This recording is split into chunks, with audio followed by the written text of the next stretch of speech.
আসসালামু আলাইকুম ইমরান, আশা করি সবাই ভালো আছেন। অনেকদিন পরে আজকে ভিডিও আপলোড দিলাম অ্যান্ড এই ডিলেটার কারণে এক্সট্রিমলি সরি ভাই সবাইকে।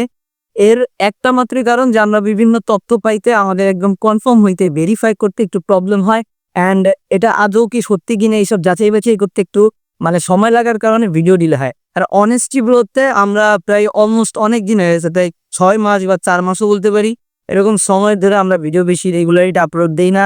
কয়েকদিন আগে একটা ভিডিও আপলোড দিছিলাম জাস্ট একটা আপডেটের জন্য অ্যান্ড মূলত এখন এমন একটা অবস্থা হয়ে গেছে যে আমরা ভিডিও আর আপলোডই দিতে পারিনি অ্যান্ড এটা রেগুলারিটি করিনি।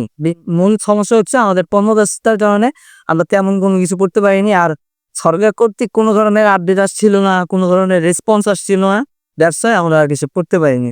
এখন ফাইনালি ভিডিও আমরা রেগুলার আপলোড দিব অ্যান্ড আপনাদের এমন একটা সিরিজ দিব যেখানে আপনি দেখতে পারবেন যে আপনার কোন কাজ করলে বা কোথায় কেমন কাজ হচ্ছে, মানুষ কি ধরনের এক্সপিরিয়েন্স পাচ্ছে, সেখানে গিয়ে আপনি কাজ কেমন করতে পারবেন, এই সব ধরনের এক্সপ্লেনেশন আপনি পেয়ে যাবেন আমাদের এই চ্যানেলে এবং অবশ্যই সাবস্ক্রাইব করে রাখবেন। অ্যান্ড হোয়াটসঅ্যাপ গ্রুপে আমাদের অ্যাডমিনের আগেও একটা আপনাদেরকে মেসেজ দিয়ে জানিয়ে দিয়েছিল যে কলিং বিষয়ে মেডিকেলের ব্যাপারে একটু চেঞ্জ আসতে পারে। সো সেই সব জিনিস যদি আপনি না দেখে থাকেন তাহলে আমাদের হোয়াটসঅ্যাপ গ্রুপে জয়েন হতে পারেন, সেখানে রেগুলার আপডেট দেওয়া হয়। এখন মূলত আসি মূল কথা। দেখেন, মালয়েশিয়া কলিং নিয়ে কথা উঠেছিল এই বছরের অর্থাৎ 2025 সালের অলমোস্ট মার্চ মাস থেকে। এরপরে আস্তে আস্তে গিয়ে মে মাসে থাকে, এরপর মে, জুন, জুলাই, আগস্ট বিভিন্ন নাটক চলে, এরপরে কোনো ধরনের রেসপন্স আমরা পাই না। ফাইনালি একটা রেসপন্স আসে যেখানে আমরা দেখতে পারি যে মালয়েশিয়া কর্তৃক 10টা শর্ত বিভিন্ন রিক্রুটিং এজেন্সি যেগুলো আছে বাংলাদেশকে, অর্থাৎ বাংলাদেশের প্রবাসী কল্যাণ এবং মানব সম্পদ মন্ত্রণালয়ে পাঠানো হয় যে এই 10টা শর্ত যেই সকল রিক্রুটিং এজেন্সি পূরণ করতে পারবে বা যাদের করা আছে তারাই মূলত এই কলিং এ অংশগ্রহণ করতে পারবে অথবা লোক পাঠাইতে পারবে। অ্যান্ড সেখানে আমরা দেখতে পারি 29 থেকে 30 অক্টোবরের সময় একটা ওই সত্যটা পাঠানো হয় অ্যান্ড ওইখানে আমাদেরকে লাস্ট ডেট অর্থাৎ ডেডলাইন দেওয়া হয় 7 নভেম্বর পর্যন্ত। 7 নভেম্বরের মধ্যে যদি রিক্রুটিং এজেন্সিগুলো তাদের তথ্য জমা দেয় সেগুলো মালয়েশিয়া যাবে। এরপরে সেখানে বাংলাদেশ কর্তৃক একটা আবেদন করা হয়, অনুরোধ করা হয় যে কিছু চেঞ্জেস আনতে, যেমন নিজস্ব ট্রেনিং সেন্টার থাকা লাগবে এই সত্যটা সরাতে বলা হয়। তারপরে তারিখগুলো বাড়িয়ে দিতে বলা হয় যাতে অন্যান্য এজেন্সিরা সময় পায় তাদের তথ্যগুলো গুছিয়ে দেওয়ার জন্য। কারণ 30 অক্টোবর থেকে 7 নভেম্বর খুবই কম একটা সময়, এর মধ্যে সব এজেন্সিগুলো হয়তো পেরে উঠবে না। দ্যাটস ওয়াই পরবর্তীতে দেখা যায় যে এই ডেটটাকে পিছিয়ে নিয়ে দেওয়া হয় 23 নভেম্বর পর্যন্ত। অর্থাৎ আজকে আমি ভিডিও করছি 22 নভেম্বর, হাতের ভিডিওটা 22 নভেম্বরেই আপলোড হয়েছে, কিন্তু এটা 23 নভেম্বরে মূলত শেষ একদম ডেডলাইন। এখন এই তারিখের মধ্যে আমরা যতটুকু আপডেট পেয়েছি আমাদের হাতে, সেটা হচ্ছে 494টা এজেন্সি তাদের তথ্যগুলো অলরেডি জমা দিয়েছে, যাদের মধ্যে আমরা এই যে এজেন্সিগুলোর মাধ্যমে আপনাদেরকে পাঠানো হবে সেই এজেন্সিগুলো অন্তর্ভুক্ত আছেন, তাদের এই সকল শর্ত পূরণ করা আছে, কোনো ধরনের সমস্যা নাই।